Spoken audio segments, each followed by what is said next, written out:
My name is Penelope Hayes, but in the Air Force, I was known as Spectre.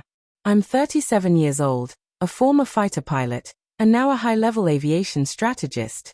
For half my life, I've relied on my instincts in the sky, but nothing could have prepared me for what happened on that flight across the Atlantic. It all began like a typical trip.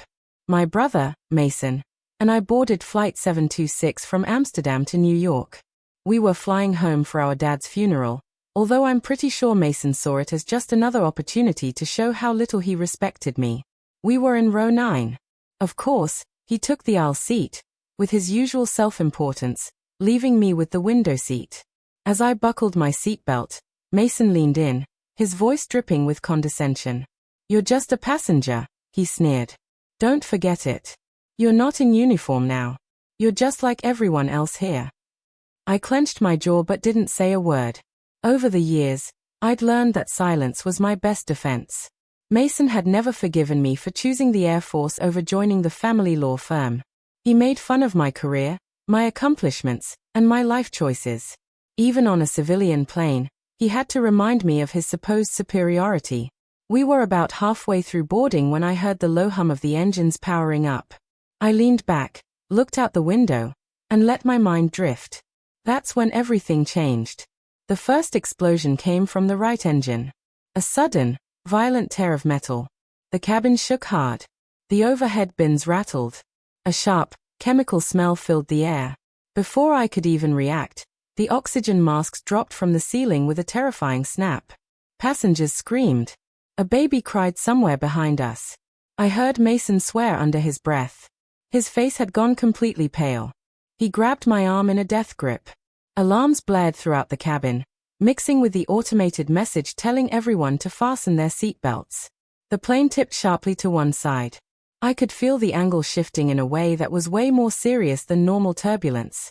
Then, through the static on the intercom, a voice cut through. It wasn't for the passengers.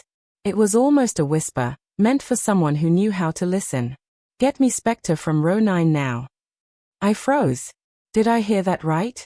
The nickname, my call sign, Spectre. No one here was supposed to know that name. I looked at the flight attendants. One of them was already looking around, panic in her eyes. Mason grabbed my wrist. "Sit down. You'll only make things worse. You're not flying this plane.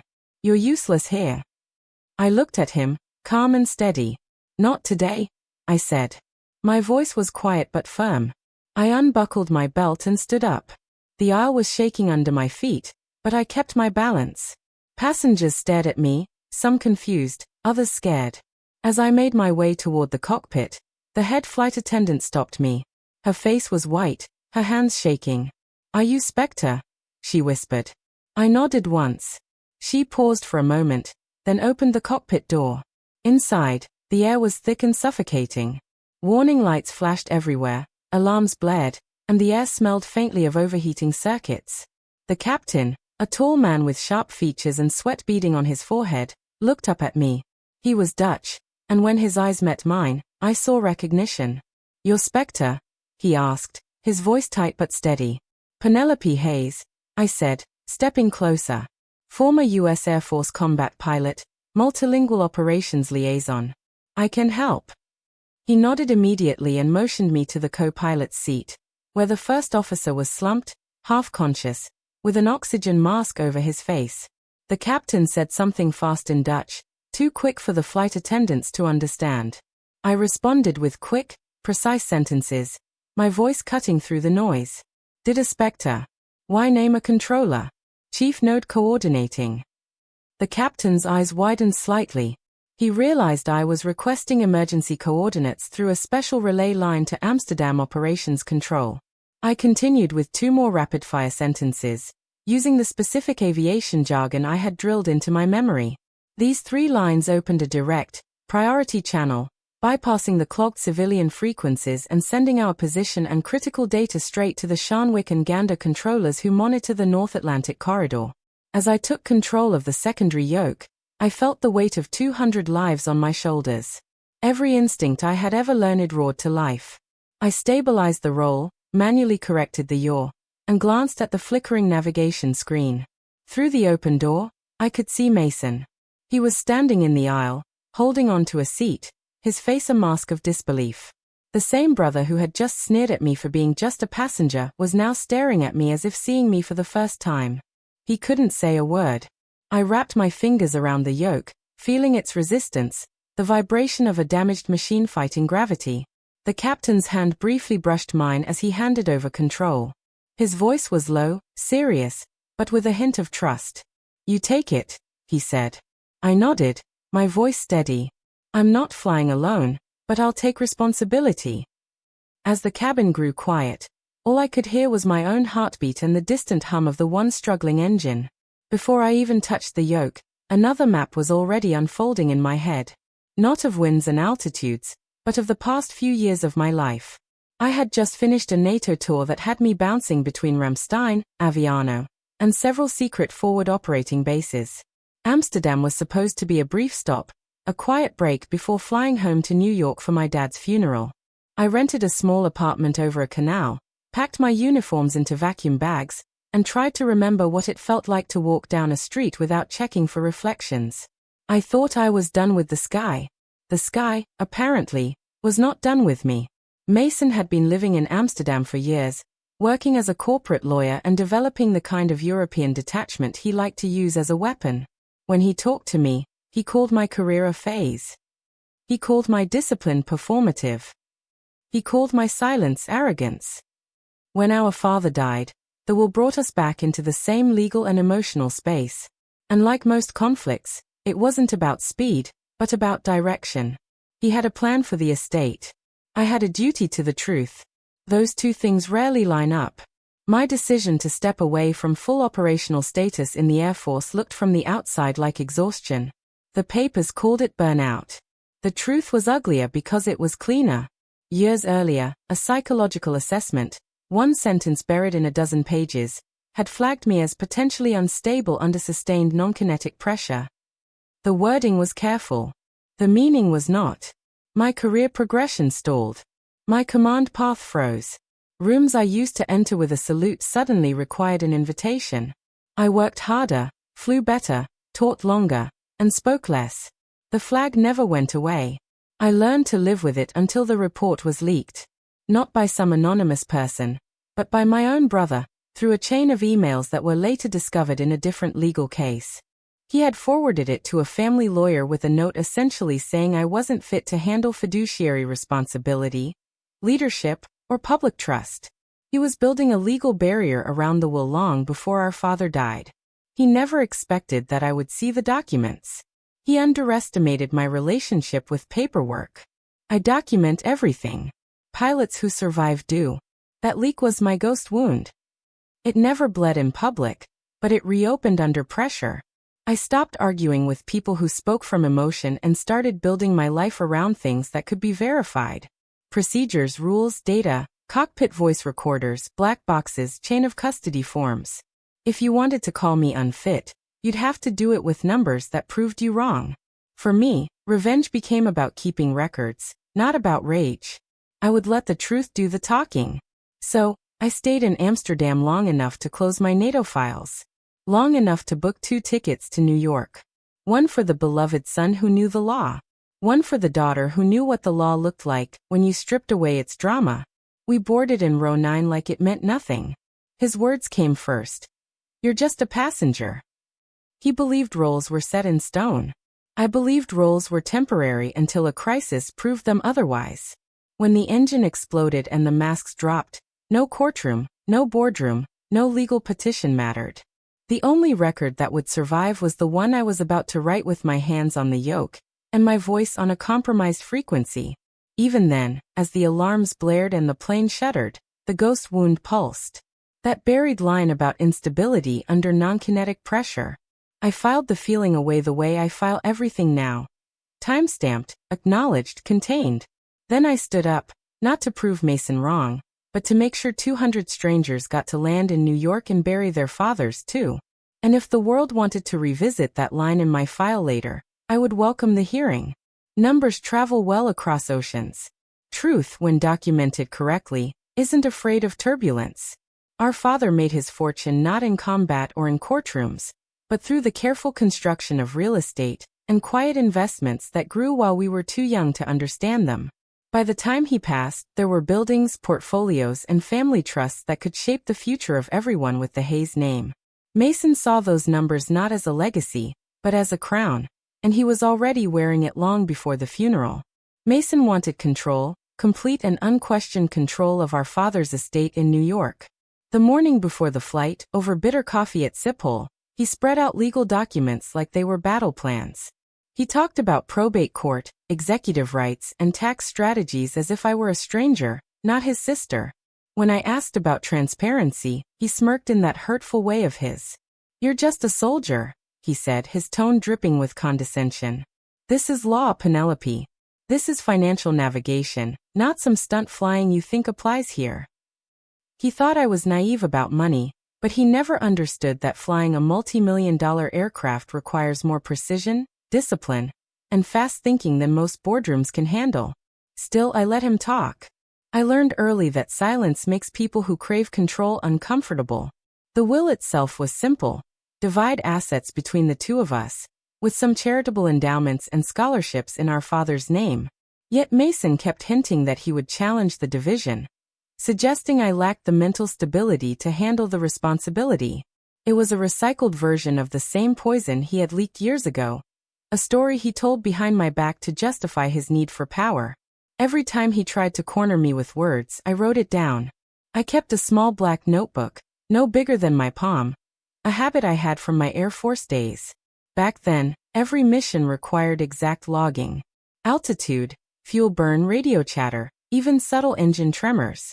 Now I logged Mason's insults, the exact wording of each dismissive remark, the tone he used when he called me unstable or reckless. Not for dramatic revenge, but because documentation is power.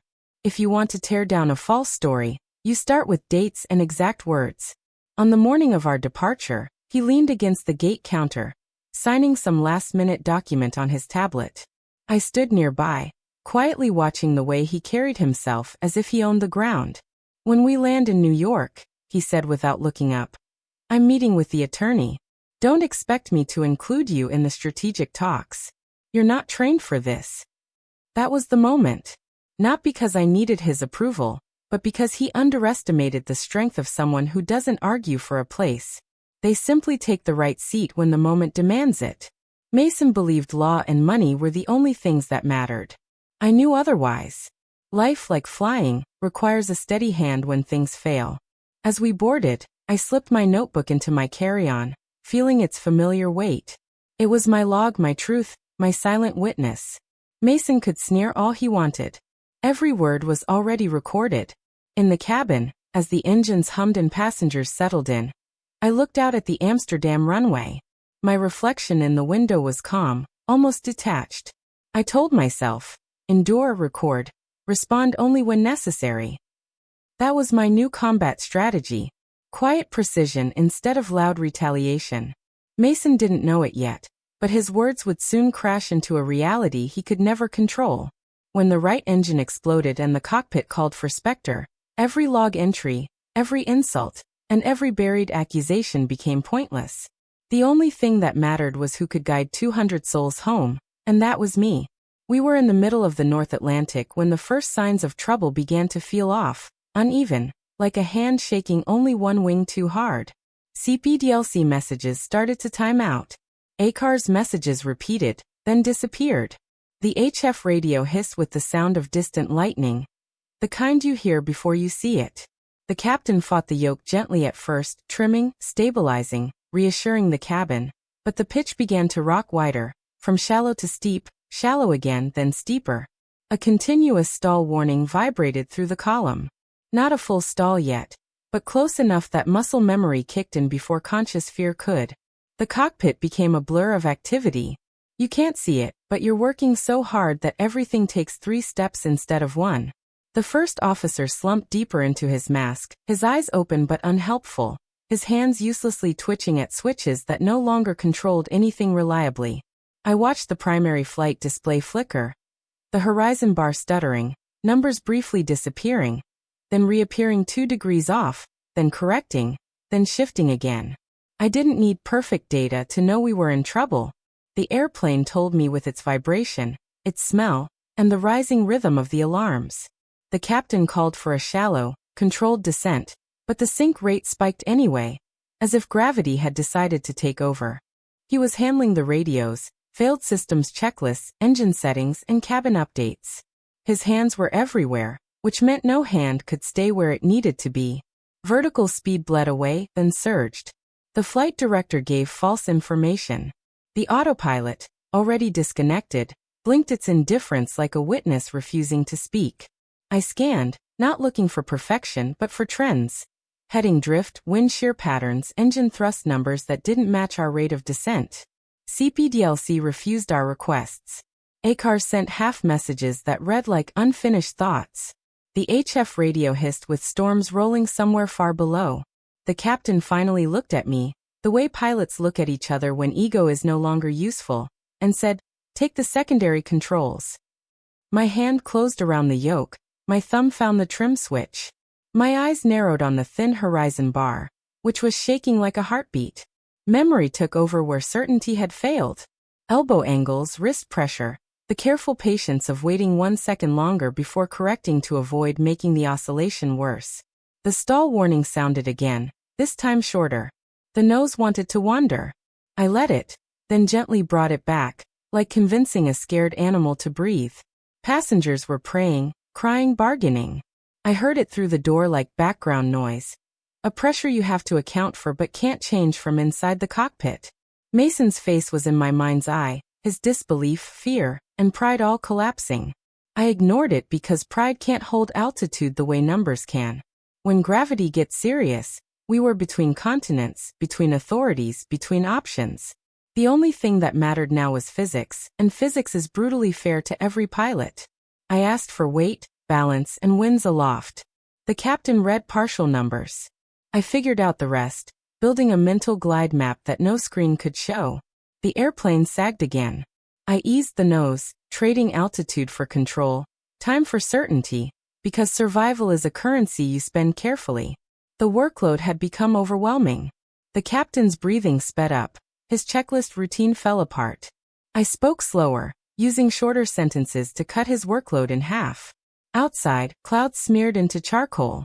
Inside, our world narrowed to engine torque, pitch angles, and the stubborn will of aluminum not to fall apart under panic. I knew we had minutes, not hours. Enough for one decision, maybe 2 corrections. Anything else would be a performance, and a performance gets you killed at altitude. So I flew the airplane first, then the problem, then the procedure, because that order has saved more lives than any courtroom argument ever will. The captain's breathing had become shallow as he fought with controls that no longer worked as they were designed to. He looked over his shoulder at me, the weight of 100 alarms flashing in his eyes, and spoke just one word, low and strained. "Spectre." The call sign wasn't a question. It was a recognition, a request for me to step out of the shadows. I slid fully into the right seat, my hands steady on the auxiliary controls. The first officer was still slumped against the wall, dazed and unresponsive. The captain gave me a nod, a silent, urgent gesture. "The standard frequencies are useless," he said, his voice tight. "We're not getting clear data from Shanwick. Do you have another way?" There was only one, and I hated that I knew it by heart. During my NATO tour, I had been given access to a classified relay line through Amsterdam's OCC, the Operations Control Center, a channel that could cut through static when every civilian frequency failed. It required a military clearance handshake, a series of codes layered with voice verification. The captain didn't have the clearance to open it. I did. I flipped open the encrypted panel that was hidden under a protective cover, the one most commercial crews never touch unless it's a war game scenario. My thumb paused for half a second. Then I pressed the switch and spoke in Dutch, my voice crisp and unwavering. "Did a Spectre? Why name a control? Got Corden." This was the first of 3 phrases, my identification and a request for emergency coordinates. There was a pause, then a burst of static, and a voice on the other end answered in Dutch, confirming my clearance. I followed with the next 2 phrases, additional authentication strings that combined my call sign, a mission ID, and a one-time NATO relay key I had memorized years ago. It felt like putting on a uniform I no longer wore. The weight of an oath I thought I had left behind. The OCC took less than 30 seconds to figure out our position, confirm our flight path, and send a direct feed of weather and alternate landing vectors to Shanwick and Gander. The captain's eyebrows shot up as the navigation screen, which had been blank and stuttering, began to fill with stable data. "How did you," he started, but I cut him off with a raised hand. "Fly the airplane. I'll handle the line." The third major spike in trouble hit hard when the OCC's next message came through. The remaining engine was now running hot, leaking oil at a rate that suggested it might seize completely. The words were clinical, but the meaning was terrifying. We should prepare for a dead stick glide scenario. If the engine quit, we would have to fly on whatever altitude we could save and glide toward a safe vector. If such a thing existed in the middle of the Atlantic. The captain swallowed, a small twitch at the corner of his mouth. I saw him doing the math. Weight, altitude, glide ratio, wind shear. My brain was already a step ahead, recalling emergency procedures from training sessions that simulated catastrophic engine failures over open water. "I'll keep them updated," I said. My voice was calm, but my pulse was beating to a rhythm from a combat zone. "You fly the pitch. Keep us stable. We need altitude more than anything right now." I relayed our altitude, current descent rate, and fuel metrics back to the OCC. They sent real-time wind vectors, turbulence pockets, and cloud density straight to my screen.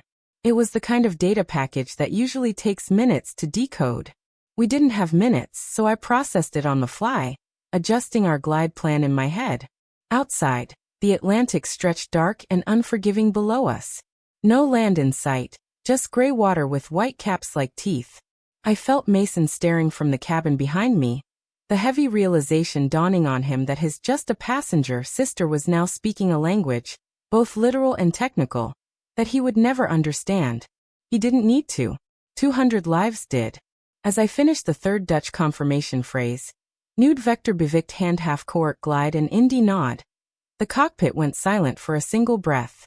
The possibility of losing the last engine was no longer theoretical. It was the scenario we had to plan for. I looked at the captain and said, "If we go silent, I'll handle the glide. Be ready to dump weight." He nodded once, trusting me, trusting Spectre. The captain and I split the cockpit like surgeons dividing a failing heart. One mind for the incision, one mind for the rhythm. I spoke to OCC and Shanwick in clipped sentences, translating their wind vectors and minimums into numbers he could feel through the column. He flew. I calculated. Then the workload flipped like a stalled wing snapping through the horizon. He looked at me, his jaw tight. "I have never flown glide only with this many souls." I answered without ceremony. "Then I will." We made the handoff without drama, without debate. He slid his palms off the yoke.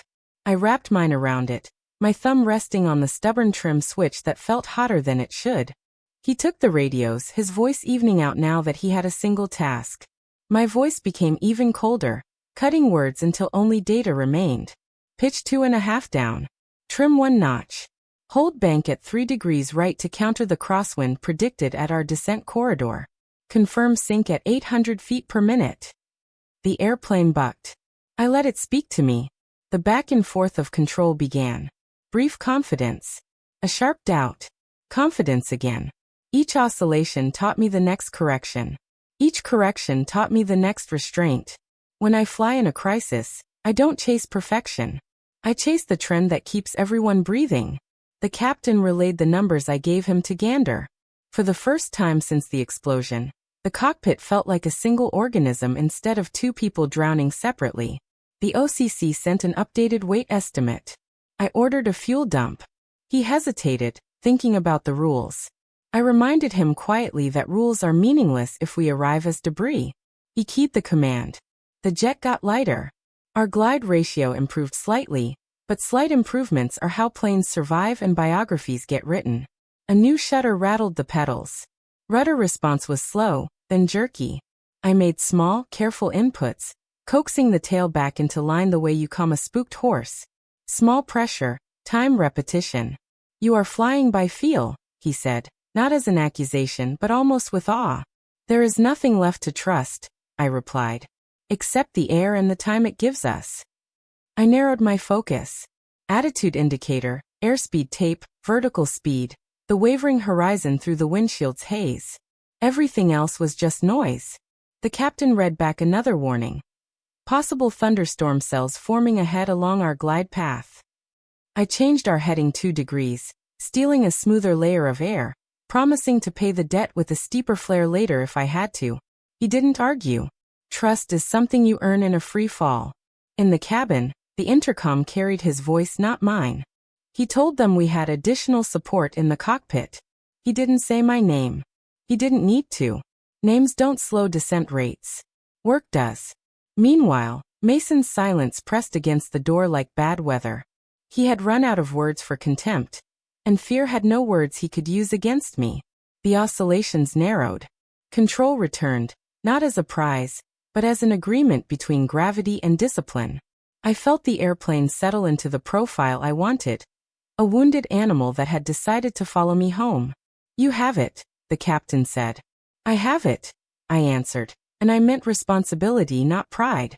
Then the OCC's next message arrived, and every number on my screen hinted that the engine we were nursing was about to stop pretending it could help us at all.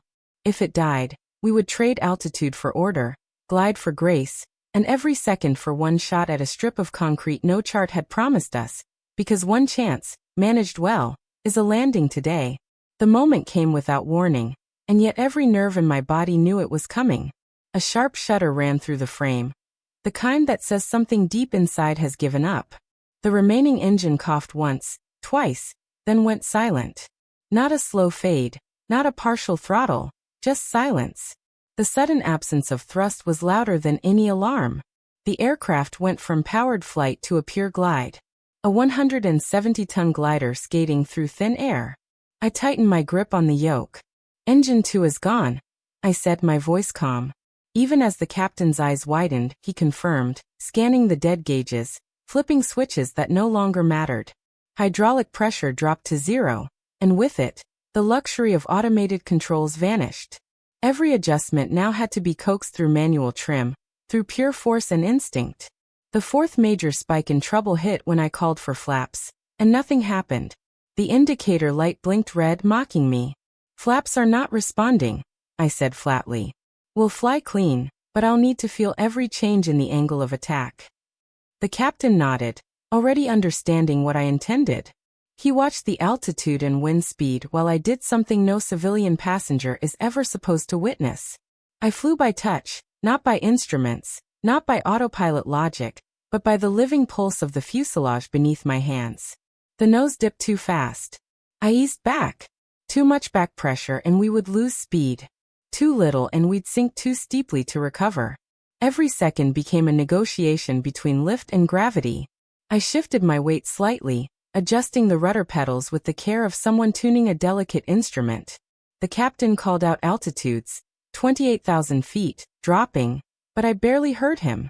The plane and I were having a conversation that only we could understand. There was a brief moment, 4 seconds, maybe less, when my mind froze. I won't admit that out loud. Not yet, because I'm supposed to be unshakable. But as I felt the controls resist me, as I realized I was alone in this mechanical silence, a single thought flashed through my mind. If I fail now, no one will know why. Then I pushed that thought down, buried it beneath layers of training and instinct, and kept flying. The cockpit had narrowed to essentials. My breathing, the captain's voice, the hiss of dead systems. The OCC came back on the line with a blunt assessment. Prepare for glide landing, they relayed through the Dutch operator. Shamwick and Gander confirmed. We were too far from any major runway, but there was a Cold War emergency strip marked on a forgotten map, just barely within our glide path. It was a long shot, but it was our only shot. I adjusted the trim manually, feeling the metal groan as the controls moved sluggishly. Without hydraulic assistance, every correction felt like dragging a steel door against a storm. The captain's hand hovered near mine, ready to take over if I faltered, but he didn't. He saw the focus in my eyes, the quiet calculation. This was my fight to finish. Penelope, he said quietly, almost reverently, you have the controls. I have them, I replied. And I did. Not just the yoke, but the weight of 200 lives hanging in this impossible silence. We were now a glider, and I had one chance to guide it home. The silence of a dead engine feels different at cruising altitude. It is not quiet. It is tense, like a room full of people holding their breath. I asked the captain to stabilize the pitch while I switched fully to data mode. OCC, I need wind aloft at our current grid, temperature deviation from ISA, and any updated turbulence vectors, I said into the encrypted channel. My voice was calm, but inside I was plotting every variable as if solving a deadly equation. The OCC responded with sharp precision, relaying data to Gander. Within seconds, Gander confirmed our minimum descent rate if we held a glide profile at 3.2 degrees down with a speed of 240 knots. It was barely enough, but it was workable. I trimmed manually, feeling the stubborn resistance of the tail. Every small input mattered. Too much nose up and we'd stall. Too much nose down and we'd overspeed into structural limits. I ran mental calculations on weight distribution, fuel dump results, and surface temperature at potential landing zones. We need the optimal glide slope, Captain, I said. He nodded, his eyes locked on the horizon. Then let's find the one thread we can walk. We were still high over the North Atlantic, but not high enough for comfort. With no thrust, every foot of altitude was a coin spent, and the bank account was shrinking fast. The OCC sent me a potential approach vector toward an abandoned military strip. Once used for emergency Cold War drills, it was barely in range, just a speck on the edge of our glide path, but it was better than the ocean. We have one shot at this, I told the captain. Miss it, and we're out of options. The fifth major spike came from the cabin. A flight attendant's voice broke over the intercom. We have a passenger with a cardiac episode, seat 14C. No pulse for a moment, but we're trying CPR. The panic spread faster than the vibration of the wings. I heard muffled cries, prayers, someone calling for a doctor. I clenched my jaw and forced myself to stay in pilot mode. Tell them to continue compressions, I instructed. We will be on the ground before the clock runs out. The captain glanced at me, surprised by my tone. I wasn't just promising a landing. I was committing to it as if failure wasn't an option. We'll touch down before medical time expires, I repeated, loud enough for him and the intercom to hear. The cabin fell into a strange silence, the kind of silence that believes. I tightened my grip on the yoke and fine-tuned the angle of attack, feeling the subtle tremors of airflow along the fuselage. My training had always stressed the importance of trusting numbers, but here, instinct was just as critical. I watched the vertical speed needle settle at -800 feet per minute. Stable, but relentless. This profile buys us 26 minutes of glide, I said, my eyes scanning between instruments and the faint horizon. We have 20 of those to reach that strip. Mason's face flashed in my mind, his arrogance, his mockery. Yet he was now silent, probably staring at the cockpit door, realizing that the soldier he dismissed was calculating his survival down to the last foot of altitude. I let that thought fuel me, not as anger, but as clarity. I called the OCC again. Confirm final approach heading, wind shear data, and emergency vehicles on standby. They acknowledged, relaying updates to Gander and back. My voice never shook. I felt the weight of the jet, the heartbeat of every passenger, the pressure of every calculation. One chance, I whispered to myself, my fingers white on the yoke. And I will not waste it. The makeshift strip was nothing more than a forgotten scar in the wilderness, a stretch of cracked concrete surrounded by dense forest. Emergency trucks lined the sides, their lights flashing faintly like fireflies in the dusk. I held the yoke with both hands, my palms slick, but my mind cold and precise. The OCC had confirmed the landing gear was down, but the status indicators were flickering. Gear may not be locked, the captain said, his voice low.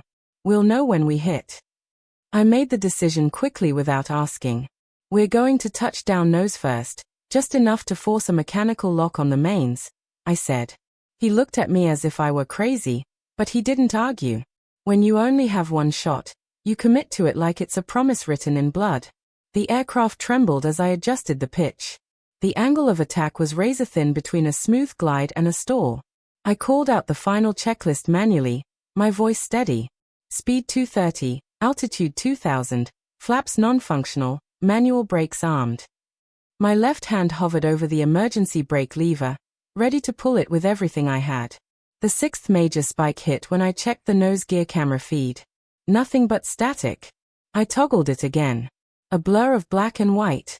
No clarity, just a suggestion of a shape. We're blind on the gear, I muttered. The captain's lips pressed into a line. Then we land as if it's not there, I answered myself. The treetops loomed beneath us, dark and sharp. I eased the nose down slightly, aligning with the faded center line of the strip. My breathing slowed.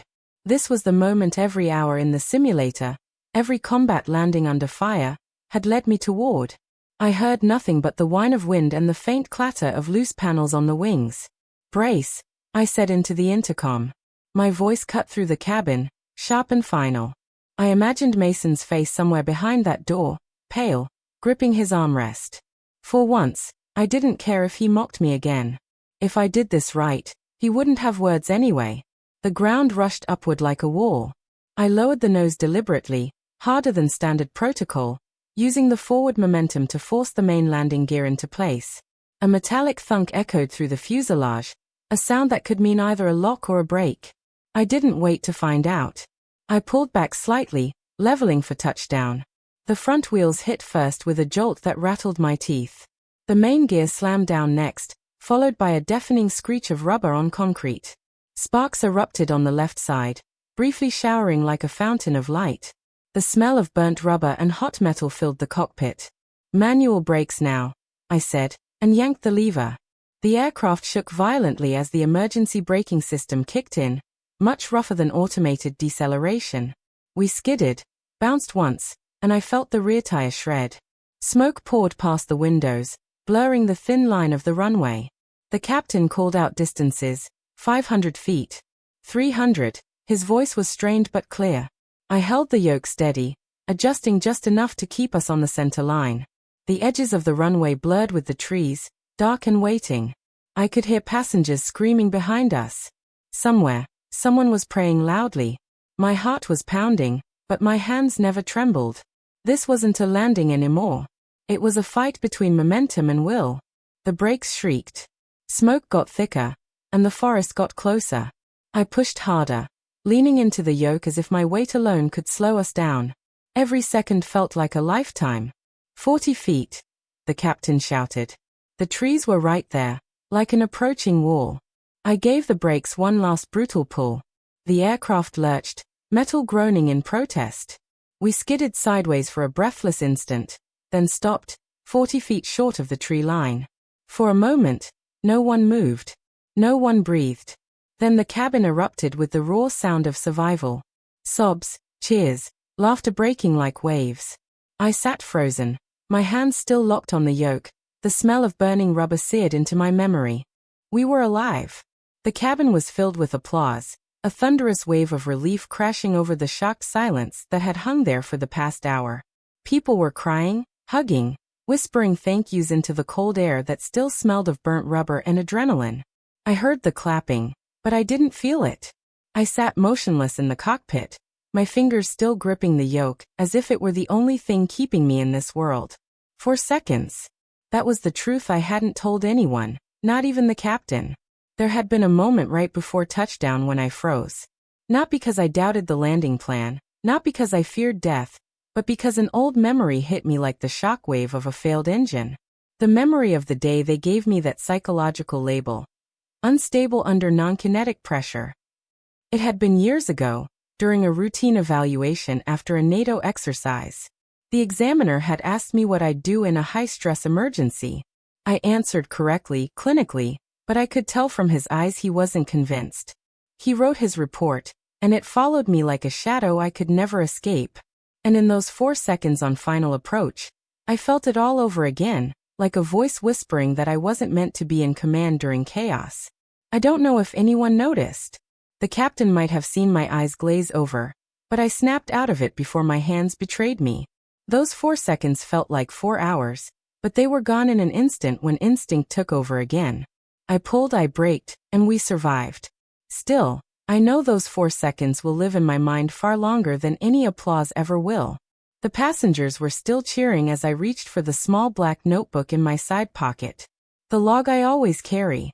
The one where I write every critical moment, every choice, every variable that could be analyzed later. I flipped it open and wrote with a steady hand. 4 seconds. Next time 0. The captain leaned closer, his voice quiet amidst the chaos. They're calling you a hero out there. I shook my head, my eyes still on the page. Heroes don't freeze, I murmured. He didn't respond, but his silence held a respect I hadn't expected. The flight attendants opened the cabin door, letting in the cool evening air and the flashing lights of emergency vehicles. Paramedics were waiting with stretchers, but many passengers got off the plane on their own, some pausing to bow their heads in thanks as they passed the cockpit. I stayed seated. I wasn't ready to face them. Out of the corner of my eye, I saw Mason standing in the aisle. He didn't speak. He didn't sneer. His face was pale and wet with either tears or sweat. For the first time in years, he looked at me not as his younger sister, not as a rival, but as someone he couldn't quite understand.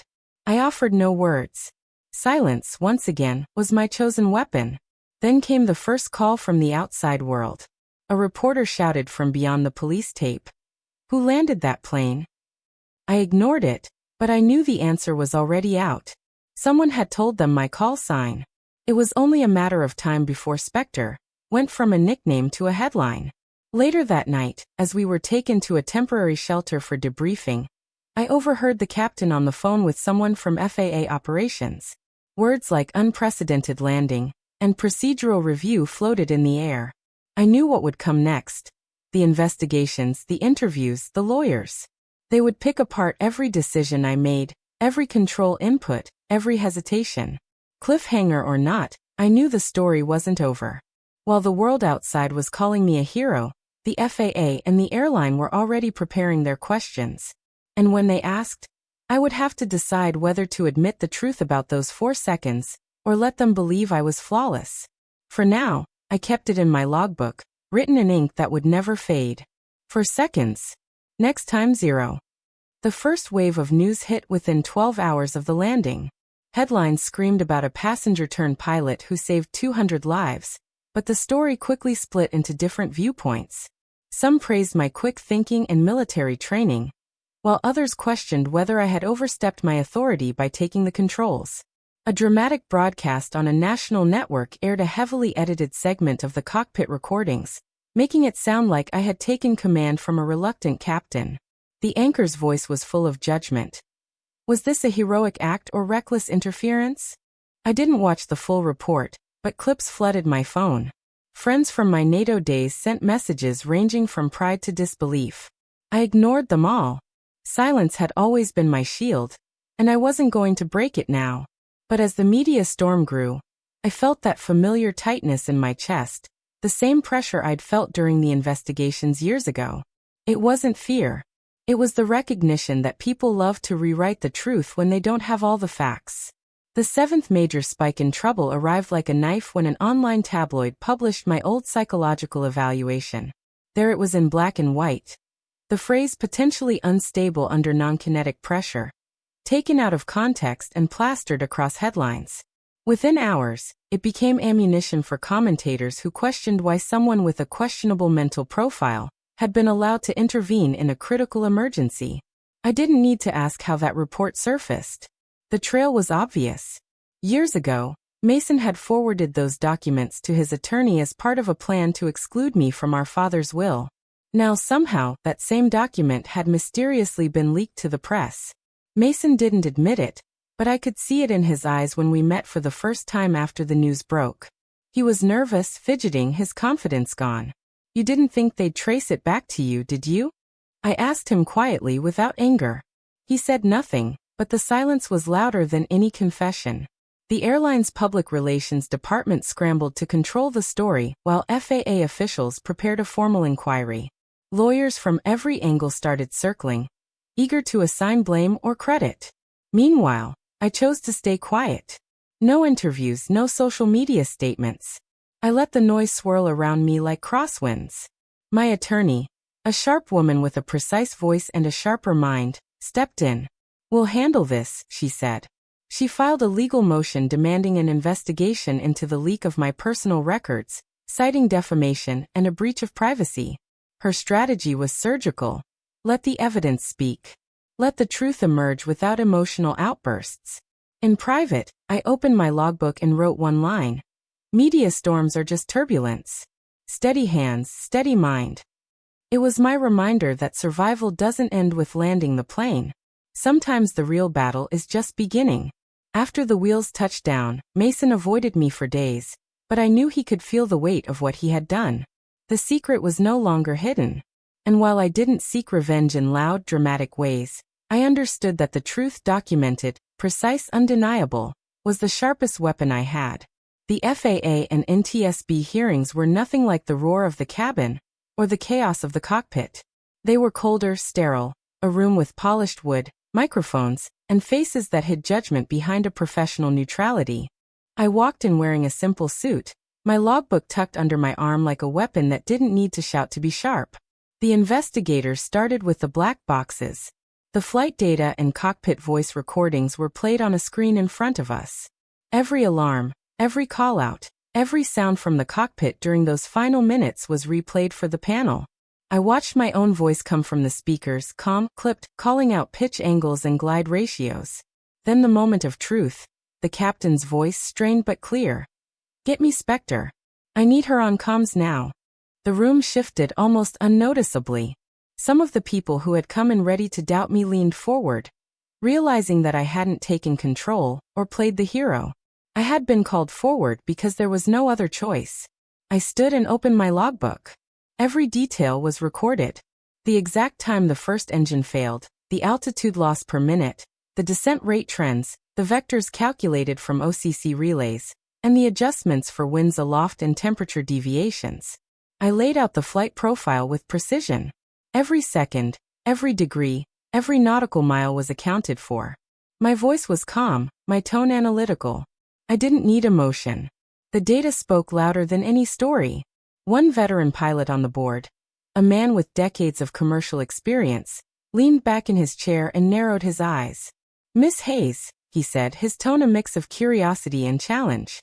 "Do you understand how many lives you put at risk by taking the controls of a commercial jet without current certification?" I looked directly at him, without flinching. "Yes," I replied. 200, including my own. That is exactly why I didn't stay silent. The captain asked me to assist. The autopilot had failed.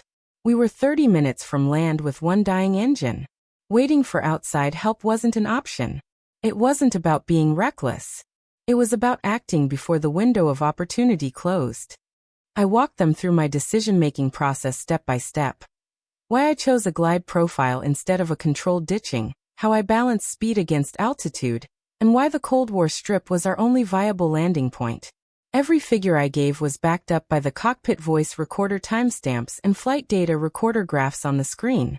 When I finished, the chairwoman of the panel looked at me with something that felt close to respect. "Thank you, Miss Hayes," she said.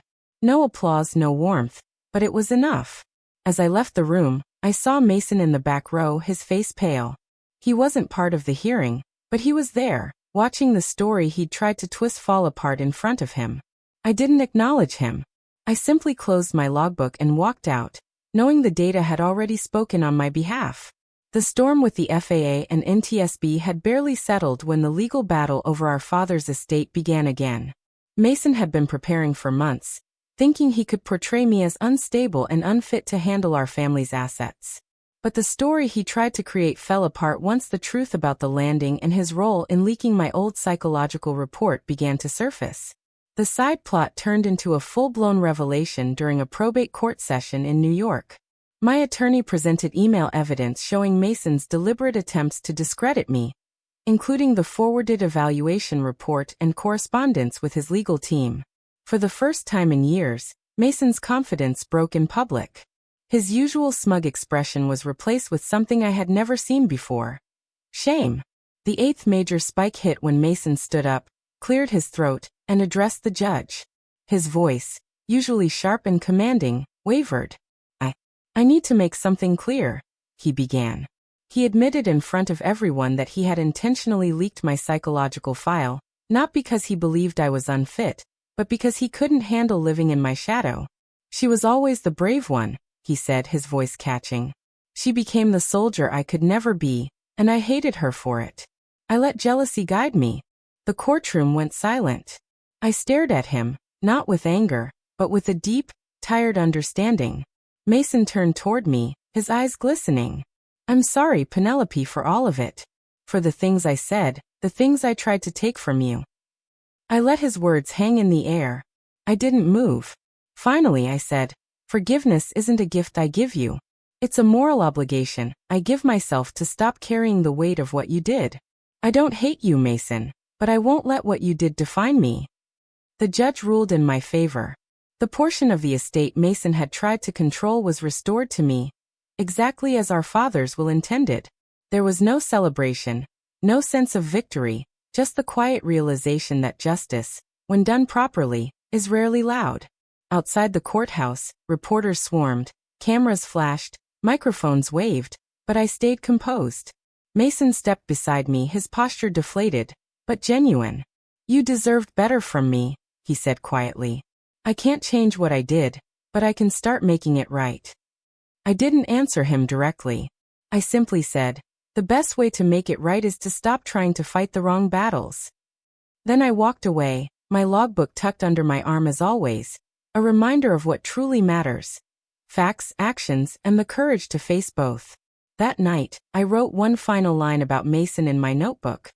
Redemption comes slowly, but at least it starts with the truth. Lieutenant Colonel Marcus Shaw found me 3 weeks after the hearings. We met at a quiet airfield training center in upstate New York, a place that smelled of hydraulic fluid, jet fuel, and the crisp bite of autumn air. He looked the same as I remembered.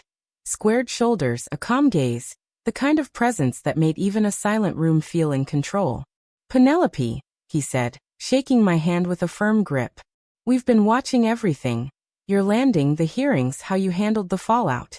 I came to offer you what you've earned back. Full reinstatement, a full command track if you want it. The words hit me like a weight in my chest. I had once wanted that more than anything. The uniform, the authority, the skies under the insignia of a mission bigger than myself. But I had also spent years proving I could survive without it. I appreciate it, I said, my voice steady. But I'm not going back. Not the way I used to. He tilted his head as if he'd expected this answer but was still curious. Then what do you want? I want to teach what happens when things fall apart, I said. Not just procedures but mindset. The mental survival tactics for when every alarm screams and the ground is too close. I want to train them for the moments no manual covers. Shaw smiled slightly. Special emergency instructor, he mused. That's not a title we've used before, but I suppose for Spectre, we can make room. It was official within days. My role wasn't about combat missions or medals anymore. I was assigned to a joint emergency response program, working with both military and civilian pilots. My focus was singular. How to stay calm when the aircraft is no longer a machine, but a falling question. The first time I stepped into the simulator as an instructor, I felt that familiar hum in my bones. I watched a group of young pilots strapped into the mock cockpit, their hands eager but untested. We ran scenarios. Engine failures, electrical fires, full hydraulic losses.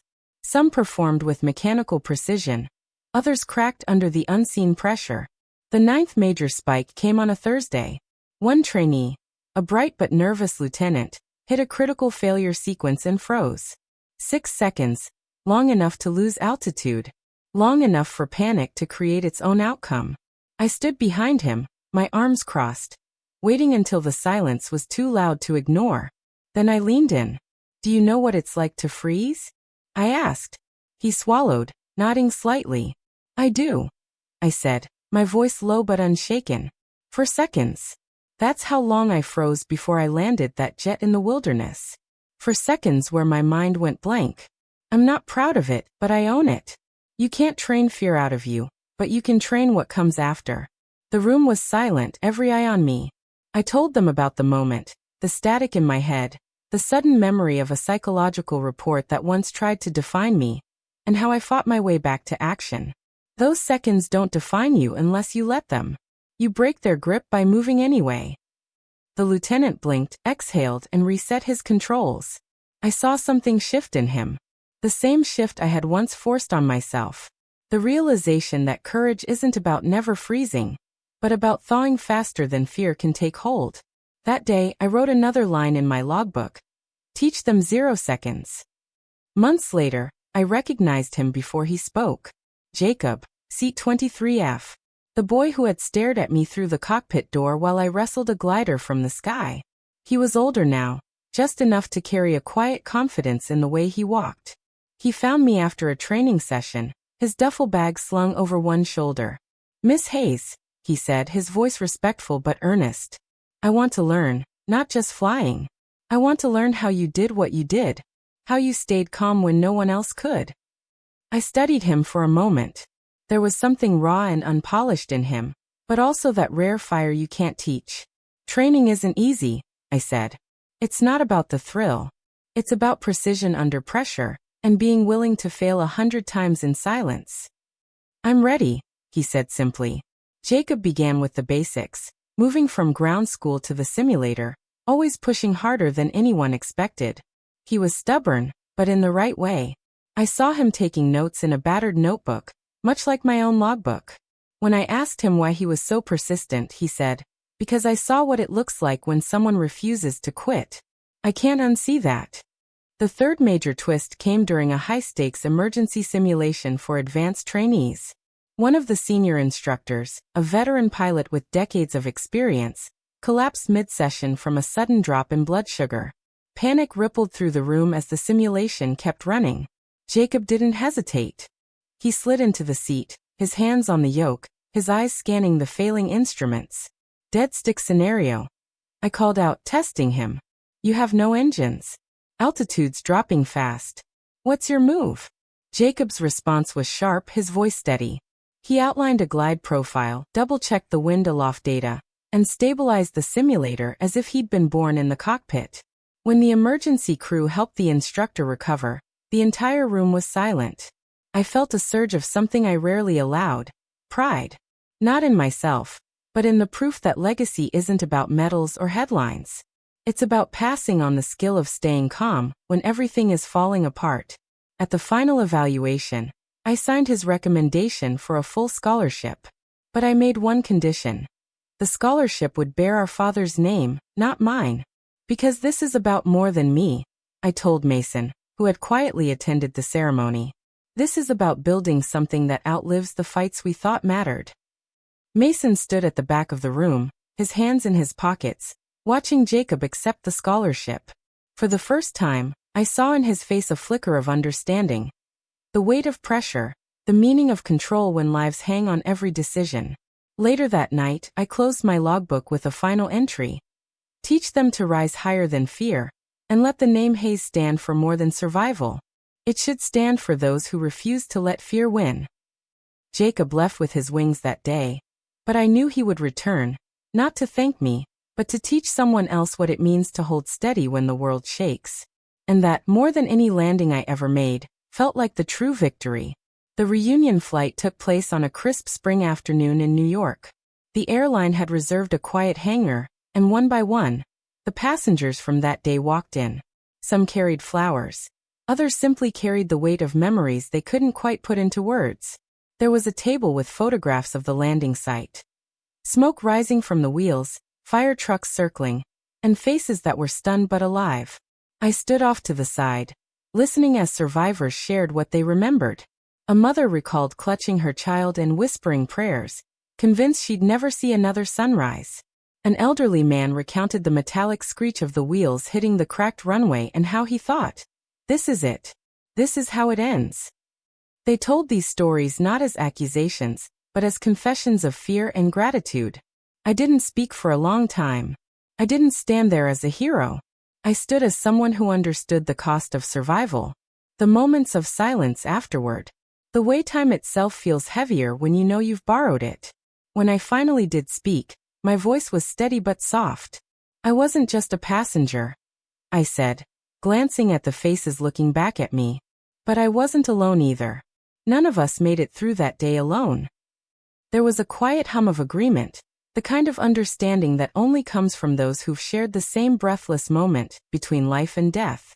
Mason was there too, seated in the back, his posture no longer rigid with pride. After the gathering, he approached me carrying a simple white envelope. He didn't say much, just placed it on the table between us. Inside was a signed document, a formal statement giving up any claim over our father's disputed assets. More than that, Mason had pledged half of what he had secured to fund an emergency response scholarship through the training foundation I had started. "It's time I contributed to something bigger than my grudges," he said quietly. I looked at him, seeing the sincerity in his face. There was no need for hugs or drama. I simply nodded. "I don't forgive you because of this," I told him, my tone firm but not unkind. "I forgive you because it's the only way I can move forward without carrying both of our mistakes." He nodded, accepting the truth without argument. That night, I opened my logbook. On the first blank page, I wrote, "Seconds. Remember, no one is perfect, but anyone can learn to hold steady." It wasn't a note about the past anymore. It was a reminder for every student, every pilot, every person who might one day face their own moment of stillness before action. Later, as the sun dipped below the skyline, I stepped outside onto the hangar porch. The evening sky was painted with faint contrails, the NAT routes shifting like chalk lines redrawn by invisible hands. I breathed in the cool air and let the silence wrap around me.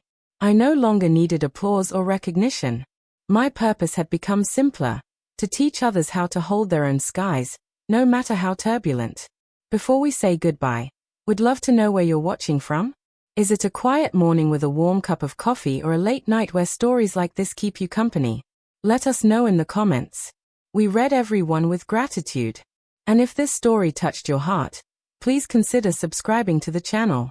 Not just to hear more stories like this, but to be part of a community that still believes in kindness, healing, and second chances. Thank you for spending your time with us today, wherever you are. We hope you carry the story with you. And remember, sometimes the miracle doesn't knock on your door.